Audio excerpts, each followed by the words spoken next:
Pagtatanggol ng mga katutubong Pilipino laban sa kolonyalismong Espanyol. Maraming Pilipino ang sumailalim sa kolonyalismong Espanyol. Pero mayroon ding mga katutubong pangkat na nakibaka upang mapanatili ang kanilang kalayaan.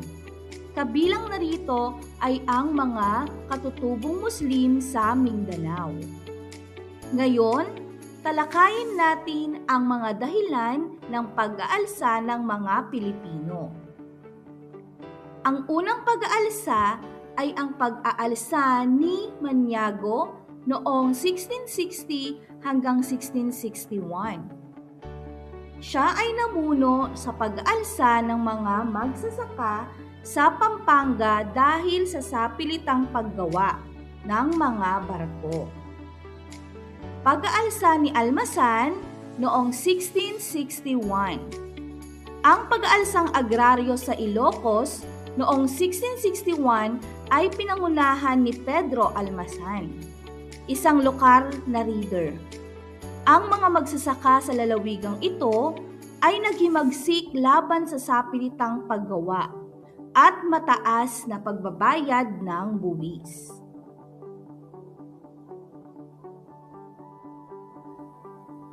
Pag-aalsa ni Dagohoy noong 1744 hanggang 1829. Siya ang may pinakamahabang pag-aalsa ng mga Pilipino laban sa mga Espanyol. Ang kanyang dahilan ay ang pagsasamantala sa mga magsasaka at ang hindi makatarungang pagtrato sa kanila ng simbahang Katoliko.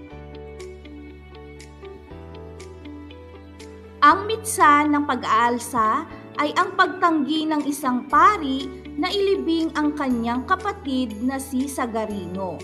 Bagamat may elemento ng relihiyon, ang ugat ng alitan ay nauugnay rin sa kawalan ng katarungang pang-ekonomiya. Ngayon naman, talakayin natin ang pag-aalsang agraryo noong 1745 hanggang 1746.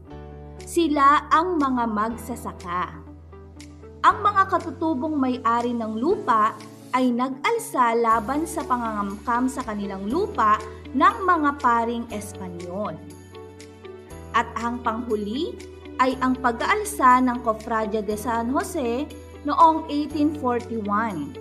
Ito ay pinamunuan ni Apolinario de la Cruz o mas kilala bilang Hermano Pule.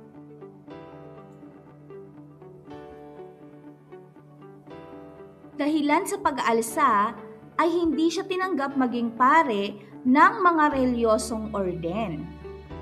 Ang Cofradia de San Jose ay isang samahang panrelihiyon na may layuning magkaroon ng pagsambang malaya sa kontrol ng simbahang Katoliko.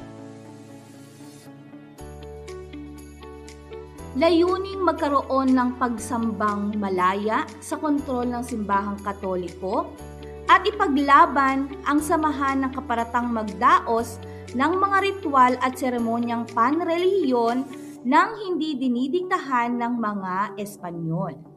Iyan ang mga pag-aalsa na nangyari noong panahon ng mga Espanyol. Ngayon, ito ang mga epekto ng mga pag-aalsa.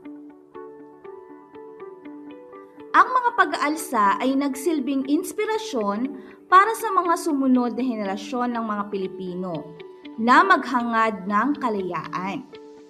Bagamat karamihan sa mga pag-aalsa ay hindi nagtagumpay, ang mga ito ay nag-iwan ng matibay na aral at inspirasyon. Ang sakripisyo ng mga Pilipinong nag-alsa ay naging pundasyon ng mga malawak na kilusan para sa kalayaan. Thank you for watching!